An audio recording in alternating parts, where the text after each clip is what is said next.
ശബരിമലയിൽ 18-ാം പടിക്ക് മുകളിൽ mobile phone ഉപയോഗത്തിന് വിലക്ക്. ദേവപ്രശ്നത്തിൽ ആചാരലംഘനം കണ്ടെത്തിയതിനാലാണ് നിയന്ത്രണമെന്ന് Devaswom board president PS Prashanth പറഞ്ഞു. തിരക്ക് നിയന്ത്രിക്കാൻ വിപുലമായ ഒരുക്കങ്ങളാണ് ദേവസ്വം ബോർഡ് ഇത്തവണ ശബരിമലയിൽ ഒരുക്കിയിട്ടുള്ളത്.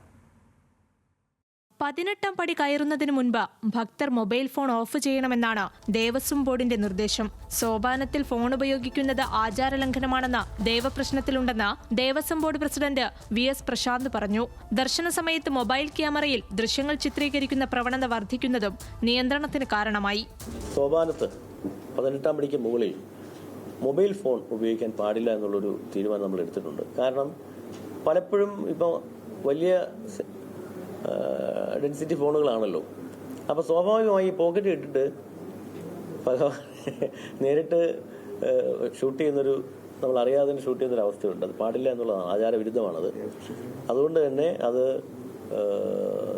ഈ മൊബൈലുകൾ സ്വിച്ച് ഓഫ് ചെയ്യണം എന്നാണ്. നമുക്ക് പിടിച്ചെടുത്ത് മറ്റൊരു സ്ഥലത്തേക്ക് വയ്ക്കാനുള്ളൊരു അത് ഒരു പ്രായോഗികമായ ബുദ്ധിമുട്ടുള്ളതുകൊണ്ട് പിന്നെ അത് സ്വിച്ച് ഓഫ് ചെയ്യണമെന്നുള്ളൊരു പ്രചാരം വാർത്താമാധ്യമങ്ങളുടെ ഭാഗത്തുനിന്ന് ഉണ്ടാകണം.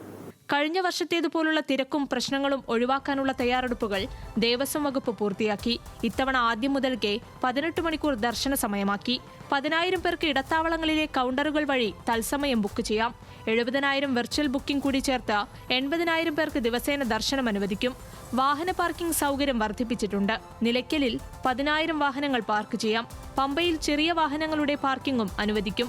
4 നടപ്പന്തൽ കൂടി നിർമ്മിച്ചതോടെ പമ്പയിൽ 4,000 പേർക്ക് കൂടി വരി നിൽക്കാൻ കഴിയും. ശബരിമലയിലെത്തുന്ന ഭക്തർക്കും ജീവനക്കാർക്കുമായി 5 ലക്ഷം രൂപയുടെ അപകട ഇൻഷുറൻസും ഏർപ്പെടുത്തിയിട്ടുണ്ട്. മണ്ഡല മകരവിളക്ക് ദർശനത്തിനായി നവംബർ 15-നാണ് ശബരിമല നട തുറക്കുക. ന്യൂസ് മലയാളം, തിരുവനന്തപുരം.